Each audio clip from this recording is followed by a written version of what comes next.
Soy Mine, te doy la bienvenida a nuestra comunidad. Identidad es una iglesia que busca conocer a profundidad de Dios, esto con el objetivo de poder aplicar todos sus principios en nuestra vida diaria y hacer de esto algo mucho mejor. El mensaje que estás a punto de disfrutar forma parte de la serie sobre la primera carta de Pedro, en donde vamos a aprender sobre la esperanza que tenemos a pesar de las pruebas que nos pone la vida, pero cómo con perseverancia podemos salir adelante. No olvides seguirnos en nuestras redes sociales, como son Facebook, Instagram, Twitter y YouTube, como @identidadslp. O también puedes escribirnos a nuestro correo identidadslp@gmail.com. Disfruta, te esperamos y no olvides compartir.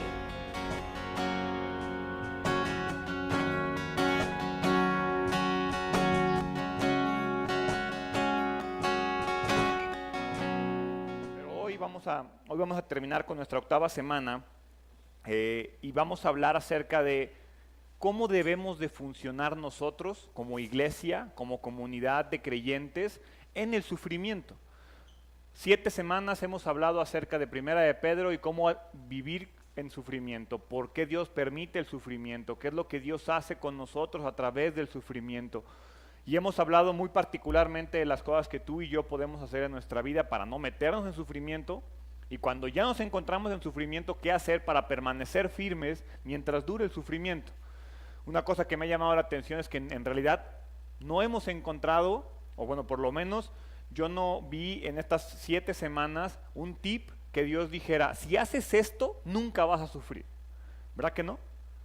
Dios en ningún momento y Pedro en ningún momento enseñó eso. Eso sería mentir, porque Dios sabe que el mundo está roto y Dios sabe que vivimos en un mundo dañado en el cual se sufre.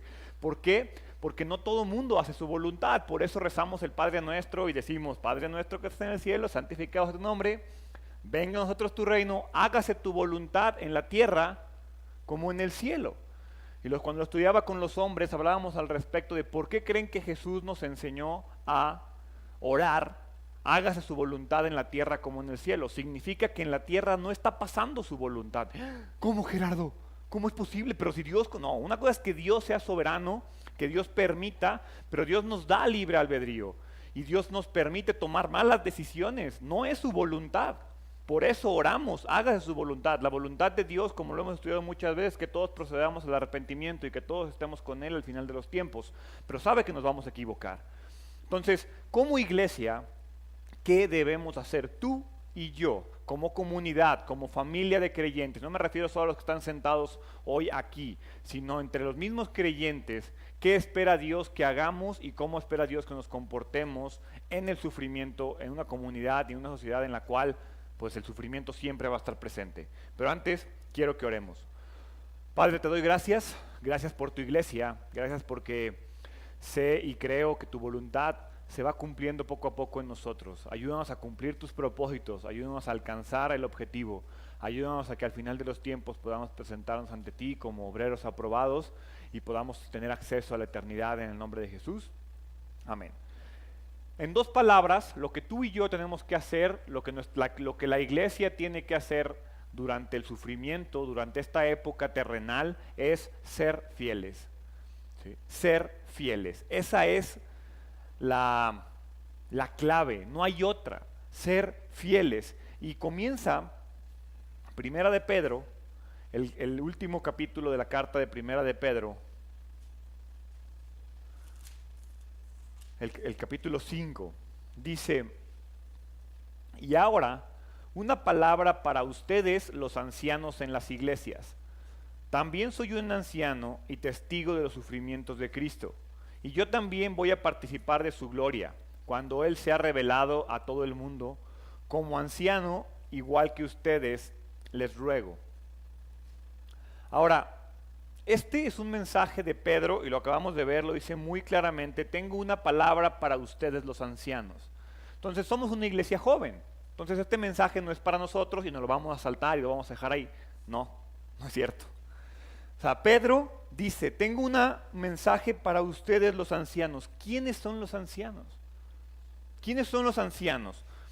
El concepto de los ancianos en la iglesia no es un concepto que se le ocurrió a los apóstoles cuando comenzaron a la iglesia primitiva. No, el concepto de los ancianos viene desde la religión judía, desde la cultura judía. Si leemos Éxodo capítulo 3, 16, a lo largo de todo Éxodo, a lo largo de todo el Génesis, encontramos ejemplos de esto. Pero en Éxodo capítulo 3, versículo 16 dice, ahora ve y reúne a los ancianos de Israel y diles, Yahvé, el Dios de sus antepasados, el Dios de Abraham, de Isaac y de Jacob, se me apareció y me dijo, he estado observando de cerca y veo que el trato que reciben de los egipcios. Ahora, no tiene nada que ver con la edad, absolutamente nada que ver con la edad. Cuando la Biblia habla de los ancianos, habla de la madurez, ¿sí? Habla de la sabiduría. Normalmente, y en la mayoría de los casos, las personas de avanzada edad poseen una mayor madurez y poseen una mayor sabiduría. En la mayoría de los casos, hay unos cuantos bastante neciecitos. Pero se utiliza ese término derivado de eso. Es más, algo que es un anciano en el conocimiento, alguien que es un anciano maduro y sabio en el conocimiento.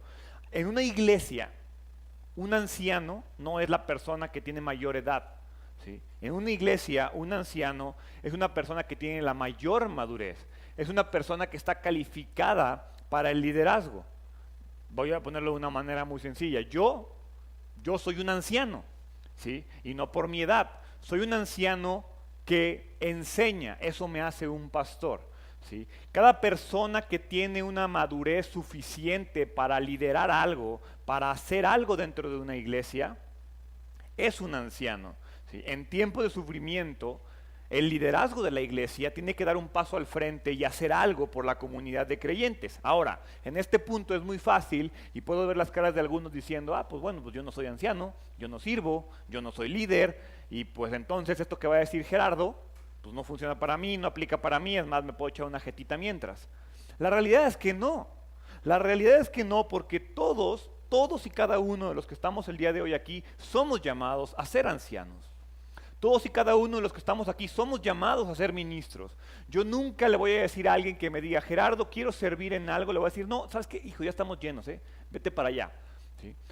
Por supuesto que no, al contrario, domingo a domingo les decimos, quien quiera servir, quien quiera hacer algo por la iglesia, acérquese con nosotros y vamos a ver qué podemos hacer. Pero el llamado general a la madurez espiritual, a ser sabios en la palabra, es general.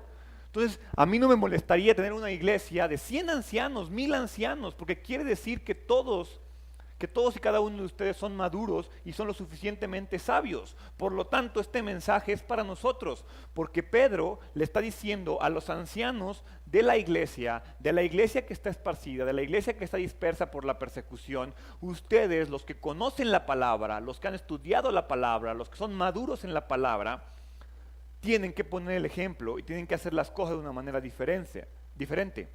Es decir, este no es un mensaje excluyente. Al contrario, es un mensaje incluyente. Si tú eres alguien que se considera maduro, es un mensaje para ti. Si tú eres alguien que no se considera maduro, es un mensaje para ti, es un llamado a decirte qué estás esperando. ¿Por qué no has dado el paso adelante y por qué no has comenzado tu camino hacia la madurez espiritual? Porque es muy fácil estar sentado, venir y recibir. Implica madurez el decir, bueno, ¿yo qué voy a dar? Bueno, ¿yo qué puedo hacer por la iglesia?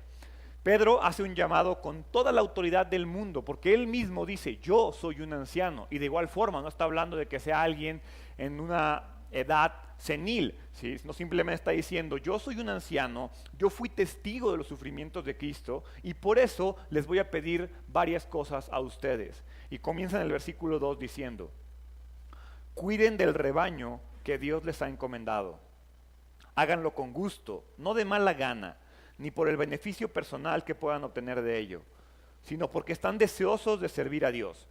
No abusen de la autoridad que tienen sobre los que están a su cargo, sino guíenlos con su buen ejemplo. La palabra cuiden del rebaño que Dios les ha encomendado. Algunas otras versiones dicen apacentar las ovejas.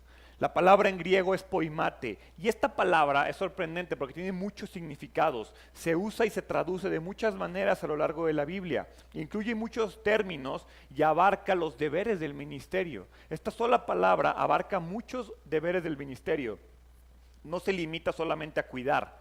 ¿Sí? Esta palabra se puede traducir como enseñar, cuidar, guiar, buscar, salvar, proteger, restaurar, recompensar, alimentar, mantener apartadas. Habla de todo un concepto, de una sola palabra, en un contexto de, vamos a llamarle de granja, ¿sí? De ovejas, ¿sí? Pero se usa esta palabra como la labor de un pastor, la labor de un líder, la labor de un guía, ¿sí? Si yo tengo una oveja, pues no nada más es protegerla, la trato de enseñar a que ya no se mete ella misma en problemas, la cuido, la guío, la busco y se pierde, la salvo y está en problemas, la protejo cuando tiene algo que la amenace, la restauro cuando le pasa algo, la recompenso, la alimento y la mantengo apartada de los problemas que lo puedan ser. Es algo, y es una palabra y un término que está relacionado con disciplina, que está relacionado con autoridad, está relacionado con restauración, está relacionado con protección. Y aquí es donde les digo que no es un mensaje excluyente, porque es muy fácil que los que están aquí digan, no, pues este mensaje nada más es para Gerardo, porque él es el único pastor en la iglesia. ¿Sí? O este mensaje nada más es para los maestros de los niños, porque ellos tienen ahí unas cuantas ovejitas a su cargo. O es un mensaje para Nayeli, que es la que está en cargo de los adolescentes. Y ya entonces, pues a ver, déjame ver de qué son responsables para ver qué les tengo que exigir a ellos. Pero en realidad, todos y cada uno de los que estamos aquí, tenemos ovejas que cuidar. Padres, tenemos hijos que cuidar. ¿Sí? Hermanos, tenemos hermanos que cuidar. Nosotros mismos como hijos, nuestros padres son ovejas que también tendremos que cuidar en un debido momento. Nuestros amigos, nuestros compañeros de trabajo, las personas que están al lado nuestro son personas que nosotros debemos de cuidar. Es parte del rebaño que puso a nuestro alrededor. Porque Dios no puso, digamos que nombra, y puede decir, vamos a ponerlo de una manera, Gerardo, yo soy el pastor. Pero el hecho de que yo sea pastor no quiere decir que yo soy humano y ustedes son ovejas. No, vamos a ponerlo de esta manera, yo soy una oveja pastora. ¿Sí? Porque yo sigo siendo una oveja. ¿Sí? Yo sigo dándole resultados al gran pastor que es Jesús. Que Él me puso ovejas a mi cargo, porque obviamente entre ovejas nos tenemos que cuidar de los lobos, entre ovejas nos tenemos que cuidar de los peligros. Pero no es mi responsabilidad, yo decido tomar mi responsabilidad de todas y cada una de las personas que están a mi alrededor, las considero parte de mi rebaño, pero no es parte de mi rebaño porque yo soy el dueño del rebaño, es parte de mi rebaño porque yo formo parte de él. Si yo fuera un equipo de fútbol no es mi equipo, pero a todos y cada uno de los miembros les digo, es que yo soy mi equipo, ¿o no? En la iglesia, en la comunidad es lo mismo, voltea con la persona de al lado, dile, hola, eres mi oveja y yo soy tu oveja. ¿Sí? Cada uno el que está sentado al lado tuyo, si trajiste un hijo y ahorita está ya jugando y divirtiéndose, es tu oveja. ¿Sí? Entonces tenemos un rebaño y la pregunta es ¿cómo estás cuidando de tus ovejas? Porque a veces como padres decimos, no, pues estas son mis ovejas. Sí, ¿y los amigos de tus hijos? ¿Y tus vecinos?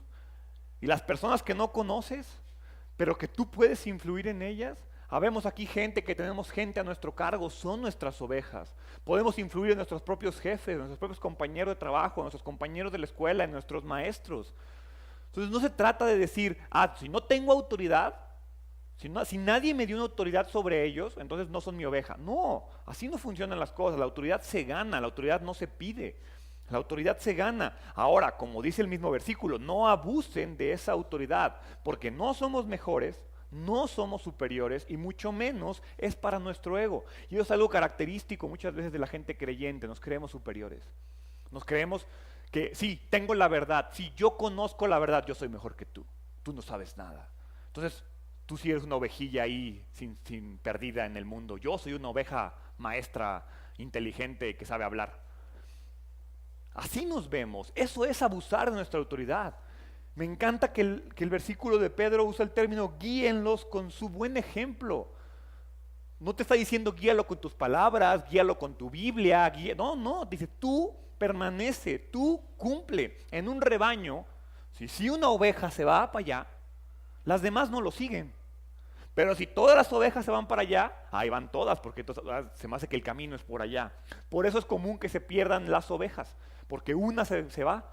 Se pierde del perro o del pastor, se pierde y entonces eso es lo que pasa muchas veces. Pero si todas van para el mismo lado, si ninguna es diferente, Entonces todas se pierden. Dice, guíalos con tu buen ejemplo. Es decir, tu manera de vivir siempre va a ser más efectiva que tus palabras. Desafortunadamente nosotros creemos que nuestra palabra es más que suficiente y no, y eso lo digo porque aquí habrá gente que diga, no Gerardo, yo soy un buen pastor de mis hijos. Sí, ¿cuántas veces le has dicho a alguien, no digas mentiras? Y por acá, dile que no estoy. Y estamos diciéndole, haz esto, y después tú por acá haciendo algo totalmente diferente. Es que tienes que ser un buen hijo y tú, ay, pero no quiero ir con mis papás porque ya sabes cómo son y siempre están tirando carrilla. Y creemos que nuestros hijos son tontos y no entienden. Y creemos que nuestros hijos nada más se quedan con lo que decimos cuando en realidad nuestros hijos se quedan con lo que hacemos. Nuestros vecinos se quedan con lo que hacemos. Me acuerdo mucho una vez que estaba platicando con un amigo, casi llevaba muy poco que me había acercado a la iglesia y que había entregado mi vida a Cristo. Estaba platicando con uno de mis amigos antes de que fuera cristiano y le digo, no, es que soy cristiano, ya me dice cristiano. Y me dice, pero tú eres de los cristianos buena onda o de los que sí toman y se emborrachan con todos. Y yo, pues es que los cristianos son cristianos, punto. O sea, no debería de haber, este es el cristiano que sí vos se emborracha, este es el cristiano que no se emborracha, este es el cristiano que es, no. El ejemplo es el ejemplo. Y entonces por eso la gente dice, pues ¿para qué me acerco si eres igual que yo? Soy católico, tú eres cristiano, pero hacemos lo mismo y te veo todos los fines de semana en el mismo lugar igual de borracho que yo. Pues, ¿cuál es la diferencia? ¿Qué te hace diferente? No, es que yo tengo mi Biblia en la casa y la leo. Y ya creemos que eso es diferente, pues sí está bien padre la Biblia. ¿Sí? Se trata de que hablemos con nuestro ejemplo, que prediquemos con el ejemplo. ¿Qué es lo que ganamos? Porque alguien me va a decir, bueno, Gerardo, ¿y todo eso para qué? El versículo 4 lo dice muy claramente.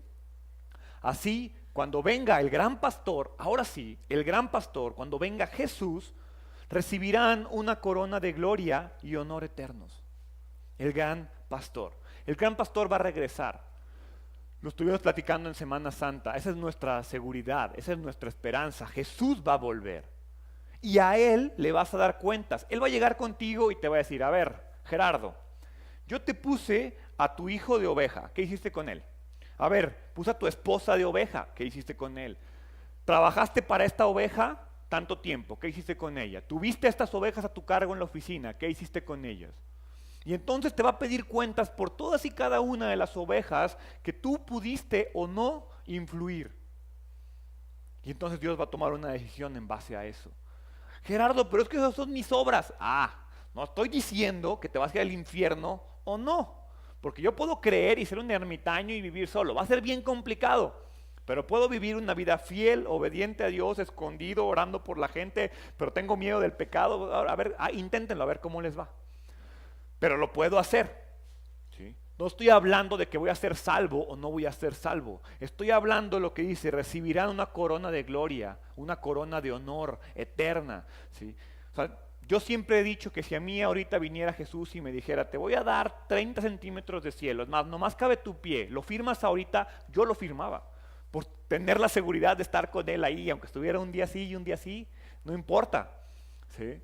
Pero Dios nos está diciendo, en el cielo va a haber coronas. Y ahora, Gerardo, pero es que entonces va a haber gente rica y gente pobre en el cielo. No, pero ¿sabes algo? Nuestro ego terrenal, nuestra naturaleza pecaminosa es tan grande que a poco no están saboreando las coronas del cielo ya. No, yo quiero tener como 1000. Obviamente Dios pone las cosas en términos que a ti y a mí nos interese, porque si nos dijera, no, te voy a dar una corona, es que el cielo es comunista y entonces a todos les voy a dar lo mismo y exactamente, pues ahí nomás me la llevo. No, Dios nos pone esfuerzos, Dios nos pone, esfuérzate, sé un buen ejemplo, sé una buena oveja, usa bien, predica con un buen ejemplo y entonces yo te voy a dar una corona de gloria, yo te voy a dar honor eterno. Él nos va a recompensar. Todos los creyentes vamos a estar en el cielo, definitivamente. Todos los creyentes vamos a estar en la eternidad. Pero aquel ministro, aquel anciano, aquella persona madura que cuide de su rebaño, va a recibir una recompensa especial. ¿Cuál? No sé, pero imagínate la recompensa que tú y yo podamos recibir en el cielo, que viene de Dios, no me la puedo ni dimensionar. No se me puede ocurrir, porque aparte en la eternidad, yo no voy a tener necesidades. Se supone que voy a estar perfecto, mi cuerpo va a estar perfecto, voy a tener todo lo que necesito. Y aún así, aunque tengo esa promesa y esa seguridad, Dios me dice, y te voy a dar algo especial todavía. Piensa, ¿qué será eso? ¿Qué significa? No tengo la más remota idea, pero imagínatelo tú. Imagínate lo que puede significar una recompensa especial en un lugar en el que no existe las recompensas como tú y yo las imaginamos hoy en día. Imagínenlo. A eso se refiere este versículo. Te está diciendo, sé lo suficientemente maduro para predicar con el ejemplo, para vivir e influir en todas las personas que se encuentran a tu alrededor. Eso es lo que una iglesia debe de hacer. Eso es lo que una comunidad de creyentes deben hacer. Deben ser alguien diferente, no superiores, diferentes. Somos diferentes, somos apartados, somos alguien que busca ser santos, somos alguien que busca la eternidad, somos alguien que no se conforma con las cosas de este momento. Como siempre lo hemos dicho varias veces, piensa y ve las personas que están a tu alrededor. La mayoría son personas que tal vez no conocerías en otro lugar. Pero aquí somos iguales. Aquí creemos en lo mismo, aquí buscamos lo mismo, buscamos a Jesús y por eso nos amamos, por eso nos cuidamos, por eso nos protegemos. Pedro continúa y ahora sí toma un poquito de detalle en cuáles son nuestros deberes como miembros de una iglesia, en cuáles son nuestros deberes como creyentes en una iglesia. Y los siguientes versículos hablan del deber más importante que tú y yo tenemos que tener y que siempre dejamos de lado. Habla de la humildad. Siempre que hablo de este tema, siempre que hablo del tema de la humildad, tengo que aclarar que el ser humilde no es ser pobre. Que el ser humilde no es alguien que menosprecias, que tenemos un concepto muy equivocado de lo que significa ser alguien humilde, ser alguien que se humilla. Tenemos un concepto muy negativo de lo que significa la palabra humillar y de lo que significa la palabra humildad. No tiene nada que ver con debilidad, no tiene nada que ver con timidez y mucho menos tiene nada que ver con pobreza. Hay un concepto divino de la humildad. Y Dios quiere que tú y yo entendamos cuál es ese concepto, porque Él nos llama a ser humildes. La humildad divina nos va a fortalecer. La humildad divina nos va a transformar. No es hasta que nos humillamos en Dios, no hasta que nos humillamos con Él, que Él nos va a cambiar. Porque entonces tú puedes decir, es que Dios no es real. Dios nomás me sirve así como para apaciguar a mi familia un ratito. Dios no conoce lo que yo vivo, Dios no sabe lo que yo tengo que pasar. Eso es falta de humildad y por eso las cosas no pasan y por eso las cosas no cambian en tu vida. Primera de Pedro, capítulo 5, versículo 5 dice, del mismo modo, ustedes, los más jóvenes, ojo, de nuevo no está hablando de edad. Si tú no eres de los maduros, ¿sí?, que acabamos de ver, que tienen que predicar con el ejemplo, que tienen que asumir responsabilidad sobre las ovejas, y tú dices, no, yo no soy de eso, yo todavía no llego ahí, esto es para ti.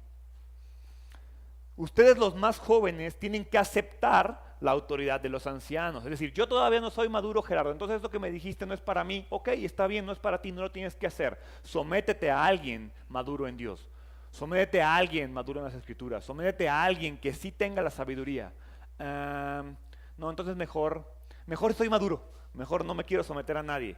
Entonces tienes que hacer lo otro. ¿Ven cómo no es un mensaje excluyente? Es parejo. Tienen que aceptar la autoridad de los ancianos y todos vístanse con humildad en su trato los unos con los otros. ¿Por qué? Dios se opone a los orgullosos, pero da gracia a los humildes. De la misma manera que todos somos ovejas y todos somos personas sobre las cuales podemos influir, de la misma manera todos somos llamados a aceptar la autoridad. Todos somos llamados a someternos. Y de nuevo otra palabra que odiamos. No, Gerardo, yo no me someto ante nadie. No, yo no me humillo ante nadie, Gerardo. No sé de qué estás hablando. Soy un hijo de Dios. Yo no me humillo ante nadie. Y así vivimos. La palabra en griego es opotagete, que significa colocarse por debajo de la autoridad. Colocarse por debajo del liderazgo. Y el llamado que es todos vístanse con humildad. Todos colóquense abajo de un liderazgo. ¿Sí? Empezamos por Dios. Es el primer liderazgo que tenemos que aceptar. Pero yo no puedo andar por el mundo creyendo que yo todo lo sé y que yo no me puedo someter a nadie. Y estoy hablando en primera persona porque a veces creen que el pastor tiene toda la autoridad. No, yo también me tengo que someter a personas y decido someterme a personas. Y decido tener una autoridad y decido darle cuentas a alguien de lo que hago. Pero lo decido porque imagínate, si no lo hiciera, ¿qué andaría haciendo? ¿Qué andas haciendo tú cuando no te sometes a las autoridades correctas? Por eso Dios nos dice, todos tienen que estar sometidos a alguien. ¿Sí? Todos tenemos que estar bajo autoridad, nos sometemos a nuestro liderazgo y ¿sabes algo? Nos sometemos también los unos a los otros. En esta comunidad todos deberíamos de someternos con todos los que estamos aquí. Ahora, ¿cómo, Gerardo? Entonces me estás diciendo que tengo que hacer lo que el Dorado me dice, porque eso significa someterme. No, de nueva cuenta es un concepto incorrecto de lo que significa la palabra sometimiento. No tiene nada que ver con hacer lo que los demás nos dicen. Se trata de vestirnos con humildad. Se trata de reconocimiento, se trata de respeto, se trata de honra. Honras a la persona que está sentada al lado tuyo. Respetas a la persona que está sentada al lado tuyo. ¿Sí? Cuidas, proteges, reconoces que la persona que está sentada al lado tuya está pasando por las mismas cosas o tal vez peores que las que tú estás pasando. Eso significa someterse, eso significa humildad, porque a poco, hasta en lo malo, queremos ser los mejores. No, es que eso que tú traes no son problemas, problemas los míos. Yo sí tengo pretexto, tú nomás porque no quieres, pero yo, no, yo tengo la cruz que me tocó cargar a mí, no, esa sí está bien difícil. Tú nomás traes ahí un maderillo chiquito. Eso también es falta de humildad. Reconozco que el que está sentado al lado mío también tiene broncas y que tal vez sus broncas para ti no son nada, pero tal vez las tuyas para él tampoco son nada.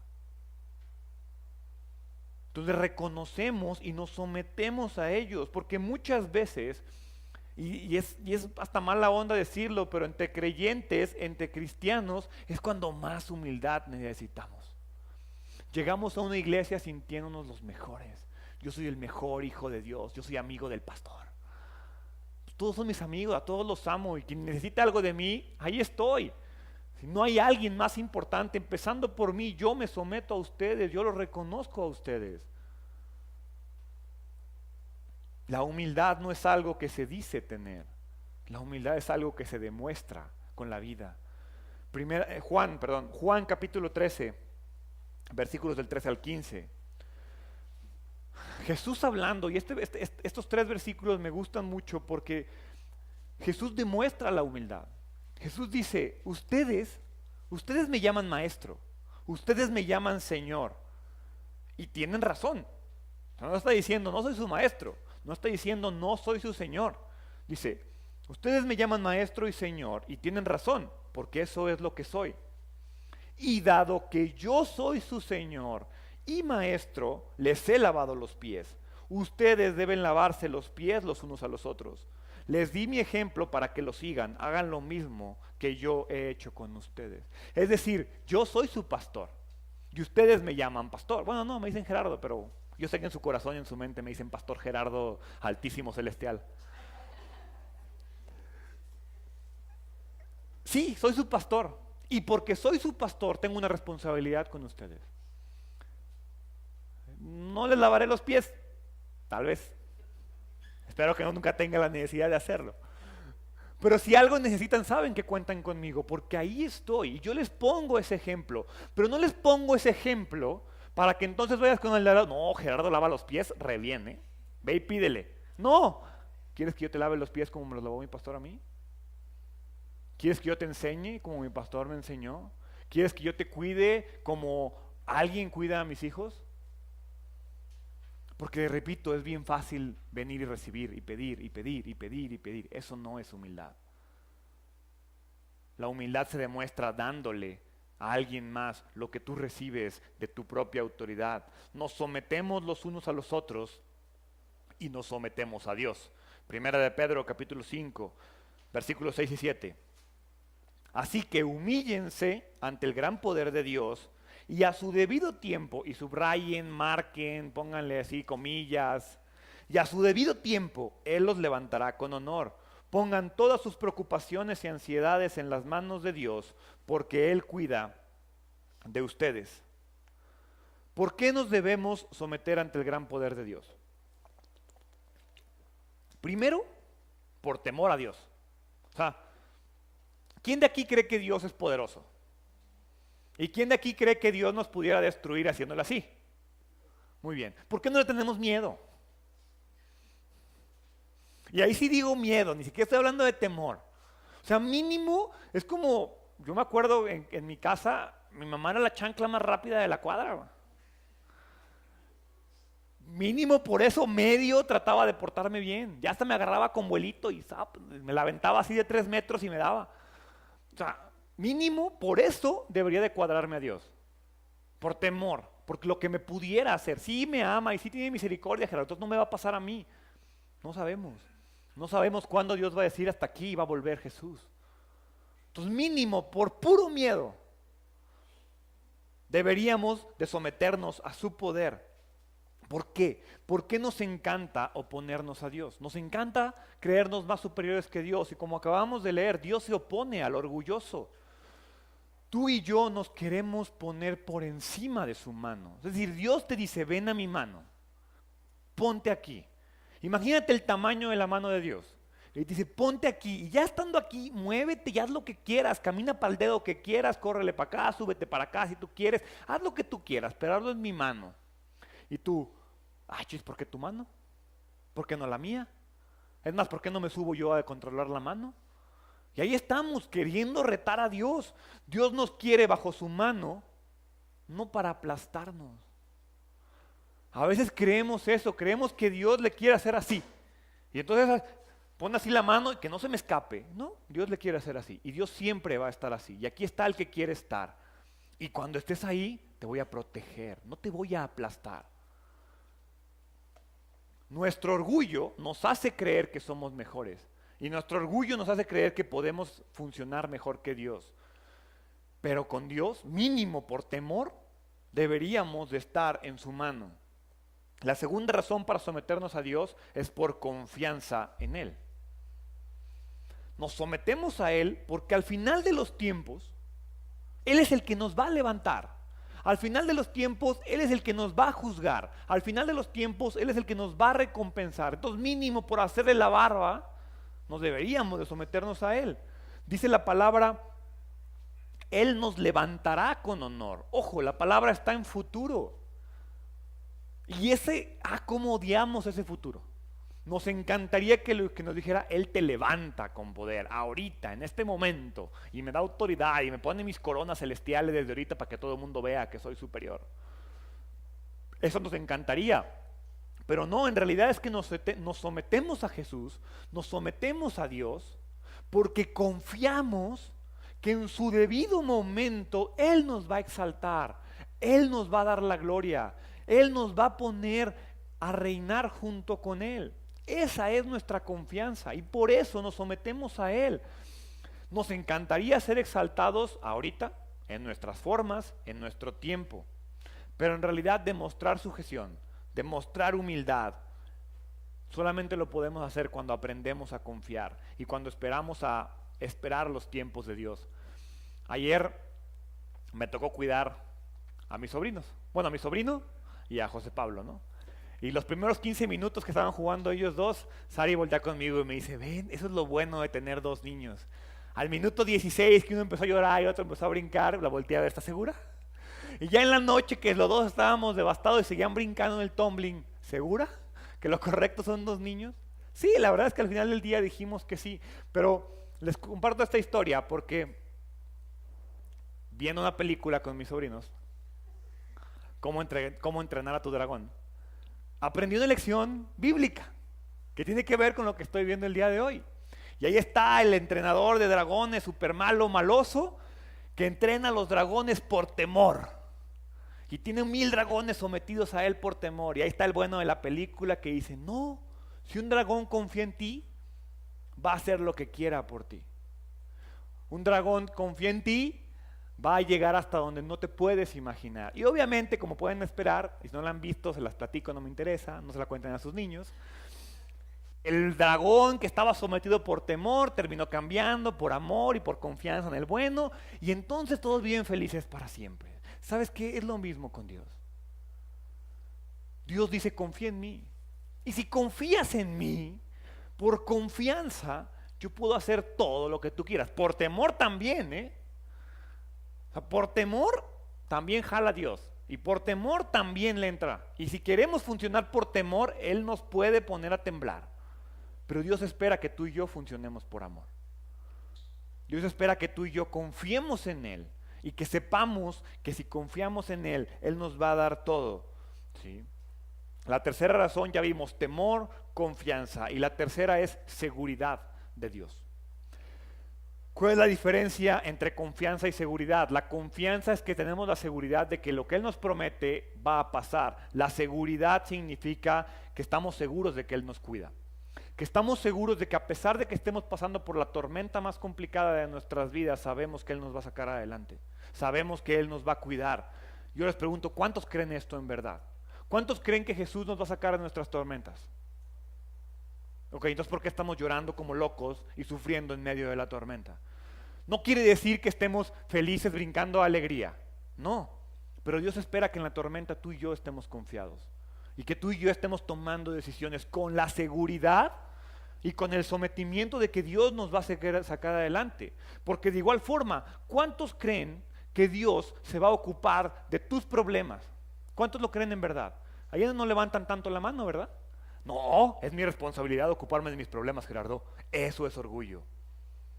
Yo esperaría que si yo les digo, ¿cuántos creen que Dios se va a ocupar de sus problemas? Todos levanten la mano. Pero eso es falta de humildad. Ojo, Dios nos va a ayudar a resolver nuestros problemas, pero espera que confiemos que Él tiene el poder para hacerlo. Y Él nos va a dar las herramientas necesarias. Recordemos que esta carta está escrita a cristianos perseguidos, a cristianos que están siendo atacados por su fe. Imaginen la presión que tienen, la ansiedad, el estrés. Ellos confiaban. ¿Por qué tú y yo no lo hacemos? Ellos corrían peligro de muerte por seguir a Jesús. Y tú y yo vivimos con miedo. Dice el versículo que leímos, pongan todas sus preocupaciones y ansiedades en las manos de Dios. Ese es siempre nuestro error. Le ponemos nuestras preocupaciones y ansiedades cuando ya no podemos hacer nada, cuando ya estamos derivados, tirados al fondo a la deriva. Dios espera, pónmelas, cuando te llegan, pónmelas, yo me encargo, ten la seguridad. Al someternos a Dios, Él nos va a liberar, nos va a cuidar, nos va a fortalecer, nos va a proteger, nos va a dar lo que necesitemos, nos va a levantar. Isaías 41:10 dice, no tengas miedo, porque yo estoy contigo. No te desalientes, porque yo soy tu Dios. Te daré fuerzas y te ayudaré, te sostendré con mi mano derecha victoriosa. ¿Por qué? ¿Por qué si tenemos un Dios tan poderoso? ¿Por qué si tenemos un Dios poderoso que dice, yo te voy a dar las fuerzas, yo te voy a sostener? ¿Por qué no confiamos en Él? La respuesta es muy sencilla, por falta de orgullo. Y si tu orgullo es más grande que tu fe, ya valiste, ya valimos. Pedro continúa con uno de los deberes más importantes del creyente. Ya vimos el de la humildad. El siguiente deber es, el creyente debe velar. Y es chistoso porque el creyente debe velar en su deber. Pareciera redundante. ¿Quién es el creyente? Tú y yo. ¿Cuál es nuestro deber? Porque si no cumplimos con este deber, pues nuestra eternidad, nuestro testimonio, nuestra seguridad puede ser destruida. ¿Cuál es ese deber? Nuestro deber es vigilar. Nuestro deber es resistir. Primera de Pedro capítulo 5 versículo 8 dice, estén alerta, cuídense de su gran enemigo el diablo, porque anda al acecho como un león rugiente buscando a quien devorar. La indicación es clara, estén alerta. Estén alerta. No hay nada que temer, pero estoy alerta. Y ese es muchas veces el problema. No hay nada que temer, hago lo que quiero. No, no hay nada que temer. Porque tienes un Dios poderoso que te cuida, que te sostiene, pero tengo que permanecer alerta, porque a ti y a mí nos encanta bajar la guardia. Cuando ya nos sentimos bien expertos de la Biblia y de la iglesia, ya que ya fui 5 domingos seguidos a la iglesia, ya soy bien sabio. Y ahí decimos, y al que sigue no voy, no pasa nada. Ya hoy no oro, ya ahora es suficiente toda la semana. Ahí es cuando más fácil caemos, porque Pedro se refiere a nuestro comportamiento, es decir, estemos alertas en nuestra manera de vivir, pero también estemos alerta en nuestra mente. No podemos vivir confiados en a mí no me va a pasar, a mí nada malo me pasa, yo tengo fuerza de voluntad, yo controlo mi adicción, yo controlo mi pecado, a mí no me va a pasar nada. Esas son las mentiras que más nos gusta decirnos a nosotros mismos. Estar en alerta significa, sé que en cualquier momento puedo caer. Eso significa estar alerta. Significa ir avanzando, ir caminando, ir moviéndome, sabiendo que en cualquier momento me puedo caer. Por lo tanto, voy pendiente de lo que me pueda tirar. Dice el versículo, cuídense del diablo. Cuídense del diablo. ¿Verdad que no dice temamos al diablo? Ténganle miedo al diablo. Dice cuídense de él. Entendamos algo, sí, el diablo es nuestro adversario. Sí, el diablo es nuestro acusador. Pero ¿sabes qué? El diablo no tiene ningún poder sobre ti y sobre mí. El diablo no te puede obligar a tomar decisiones, aunque tú digas que así no, es que me poseyeron, no sé qué me metieron, pero se me metió el diablo. Es la única explicación ante lo que hice. El diablo no tiene poder sobre nosotros. Dice, está al acecho, busca a quien devorar. Piensa, eres un león rugiente que está buscando a quien devorar. ¿A quién vas a agarrar? ¿Al que trae una armadura con escudo y anda así caminando súper protegido, alerta? ¿O al que anda ahí en la lela así de, ¿qué estará pasando por aquí? ¿Habrá algún problema? No, no creo que pase nada, a mí no me va a pasar nada. Van a agarrar al de la armadura porque él brilla. No, es lo que está diciendo, está al acecho, busca a quien devorar. Somos nosotros los que nos tiramos al poder del diablo. Somos nosotros que nos entregamos a él, porque sabes algo, el diablo, por más que lo intente, no puede leer tu mente. No es capaz de leer tu mente, no es capaz de entrar en tu mente y tomar el control, ¿sí? El diablo espera que tú y yo caigamos, el diablo espera que le digamos algo y entonces ese hilito es el que va a jalar para destruirte. Si no estamos alerta, si no nos cuidamos, solo le hacemos la tarea más fácil. Nos ponemos en las manos de él. Cuando andamos con gente que no nos conviene, vamos a caer. Cuando andamos en lugares que no nos convienen, vamos a fallar. Cuando escuchamos y vemos cosas que no nos conviene, vas a caer. El diablo engaña, acusa, cambia esquemas de pensamiento y ahora todo es bueno, todo es correcto, nada es malo, el aborto está bien, todo está perfecto. No, así no funcionan las cosas. Tenemos que entender que eso es un proceso que el mismo diablo está cambiando para hacernos caer. Pero es nuestra decisión si caemos o no, si permanecemos alerta o no. ¿Por qué? Porque si yo camino junto a mi pastor, el lobo no me va a agarrar a mí, va a agarrar a la oveja que se perdió, va a agarrar a la oveja que se alejó del rebaño. A eso es el que va a agarrar el lobo. A mí no, yo voy al lado del pastor y me aferro al pastor y no me suelto de él. Si yo camino y me someto a él, nunca voy a ser devorado. De nueva cuenta, ¿cuál es la clave? Fe. ¿Cuál es la clave? Fidelidad. Primera de Pedro capítulo 5 versículo 9. Manténganse firmes contra él y sean fuertes en su fe. Recuerden que su familia de creyentes en todo el mundo también está pasando por el mismo sufrimiento. Debemos permanecer fieles. Debemos permanecer firmes. No importa que se vea bien. No importa que sepa bien. No importa que se sienta bien. Si tú y yo sabemos que está mal, no lo hagas. Porque qué rico sabe comer, qué rico los placeres de la vida. Pero si tú y yo sabemos que está mal, permanece firme. No podemos hacernos tontos a nosotros mismos. Sabemos lo que nos conviene y lo que no. Y sabes que si cedes poquito, vas a caer. Muy importante lo que dice el final del versículo, no estamos solos. La persona que está al lado tuyo también está sufriendo. La persona que está al lado tuyo también está batallando. Todos sufrimos y todos tenemos batallas, y si todos peleamos la batalla juntos, yo peleo tus peleas para que tú pelees las mías, es más sencillo mantenernos firmes. Es más complicado ir a la batalla solo que con un ejército. Finalmente, y justo antes de despedirse, Pedro menciona el ancla que nos va a ayudar a ti y a mí a permanecer firmes. Nos da la promesa a la cual tú y yo nos debemos de aferrar para obtener fidelidad siempre. Una promesa que me encanta porque sigue vigente hasta el día de hoy. Y la encontramos en el versículo 10 y 11.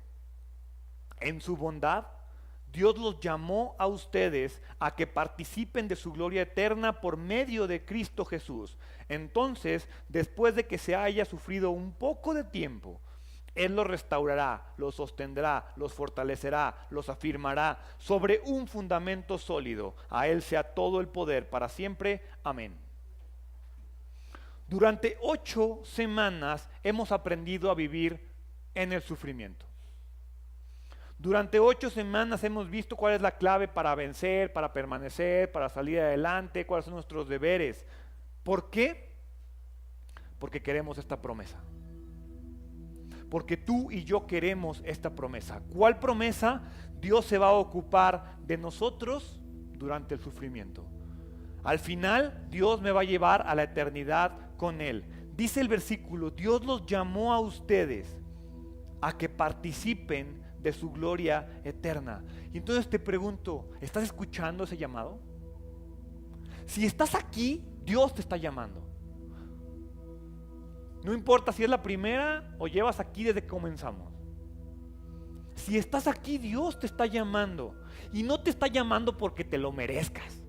No está llamando porque seas bueno. No está llamando porque seas el mejor. Te está llamando porque Él es bueno. Porque Él es el mejor. Porque Él es poderoso. Porque Él tiene todo lo que necesitamos y nos va a rodear de las personas que necesitamos. No importa cuál sea el sufrimiento que hayas pasado. No importa cuál sea el sufrimiento que estés pasando en este momento. Y ¿sabes qué? No importa cuál es el sufrimiento que vas a enfrentar el día de mañana, porque mañana también va a haber sufrimiento. No importa cuál sea, en el sufrimiento yo tengo la seguridad de que Dios me restaura. En el sufrimiento yo tengo la seguridad de que Dios me sostiene. En el sufrimiento yo tengo la seguridad de que Dios me fortalece. En el sufrimiento yo tengo la seguridad de que Dios me afirma. Esta carta es un llamado a la iglesia, a los creyentes, a ti, a mí, a permanecer firmes en Dios, a permanecer firmes en el sufrimiento. Y ¿sabes qué? La realidad es que me encantaría decirte, ¿sabes qué, hermano? No te preocupes, a partir de hoy no va a haber más sufrimiento. Si te aferras a Dios, tu vida será color de rosa y nadie nunca te dañará y no derramarás ni una lágrima más. Pero decirte eso sería mentirte. Decirte que no vas a volver a pasar por tentación sería mentirte. Decirte que todo te va a salir bien sería mentirte. Lo que sí sé, lo que sí les puedo asegurar, porque lo leo aquí, porque lo estudio aquí, porque cada vez que aprendo algo al respecto de la fe y de la fidelidad y de la permanencia y de la firmeza en Dios, lo reafirmo, es que al final el único que tiene poder en esta vida es Dios. Y el único que me puede sacar adelante es Dios. Y si tú y yo nos aferramos a su mano poderosa, si tú y yo nos aferramos a su poder, no importa lo que te haya roto, no importa lo que te haya tirado, Dios te va a restaurar. No importa lo que te haga tambalear, Dios te va a sostener. No importa lo difícil o pesado que parezca ese problema, esa dificultad, esa situación familiar, esa enfermedad, esa tentación, Dios te va a fortalecer. Y no importa lo que el mundo te arroje encima, Dios te va a afirmar con Él. Dios me afirma, Dios me ama, Dios me fortalece, Dios me llena, Dios me satisface, Dios me da la felicidad. Y lo hace, como dice el versículo, por medio de Cristo Jesús. La clave en el sufrimiento como en la vida siempre será Jesús. Él salió adelante del sufrimiento, Él venció todo el sufrimiento, Él sufrió porque tú y yo no lo hiciéramos. Aferrémonos a Él, seamos una iglesia fiel, confiemos en Él. ¿Por qué no cierras tus ojos? Dios, perdóname por mi falta de fe, perdóname porque te he fallado, perdóname porque me creo superior a ti, perdóname porque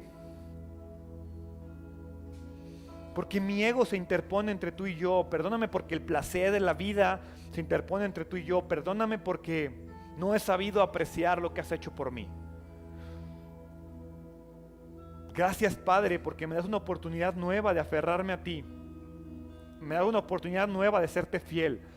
Me das una oportunidad nueva de desarrollar mi fe. Me pongo en tus manos, no para ser aplastado, sino para ser protegido, para ser restaurado, para ser afirmado, para ser fortalecido. Ayúdame a vencer mis pecados, ayúdame a vencer las tentaciones, ayúdame a cumplir tu voluntad, para que tu voluntad se cumpla en la tierra como ocurre en el cielo. Gracias, Padre, por tu amor, gracias por todo lo que haces, gracias por la vida de tu Hijo Jesús, que sufrió para que yo no lo hiciera, porque Él venció la muerte, Él venció el pecado para que yo no tuviera que hacerlo. El poder del pecado ha muerto y no tiene poder sobre mí. Ayúdame a permanecer aferrado al gran pastor, alerta ante los problemas de esta vida. Quiero servirte y quiero ser un hijo tuyo. En el nombre de Jesús. Amén. Y quiero terminar leyendo los últimos 4 versículos de Pedro. Y con eso vamos a terminar. Les escribí y envié esta breve carta con la ayuda de Silas, a quien les encomiendo como un hermano fiel. Mi propósito al escribirles es alentarlos y asegurarles que por lo que están atravesando es en verdad parte de la gracia de Dios para ustedes. Manténganse firmes en esta gracia. Su iglesia hermana aquí en Babilonia les manda saludos, al igual que mi hijo Marcos. Salúdense unos a otros con un beso de amor. La paz sea con todos ustedes que está en Cristo. Dice, esto que estás atravesando es parte de la gracia de Dios. Y dice, manténganse firmes en esta gracia. ¿Verdad que se escucha mucho más padre decir, manténganse firmes en esta gracia, que manténganse firmes en el sufrimiento? Cada vez que estés sufriendo, di, es parte de la gracia. Cada vez que tengas un problema, es parte de la gracia. Estoy pasando por esto porque Dios tiene gracia y misericordia conmigo. ¿Por qué no te pones de pie? Iglesia Identidad, que el Señor te bendiga y te guarde, que el Señor te mire con agrado y te extienda su amor, que el Señor te muestre su favor y te conceda la paz en el nombre de Jesús. Amén.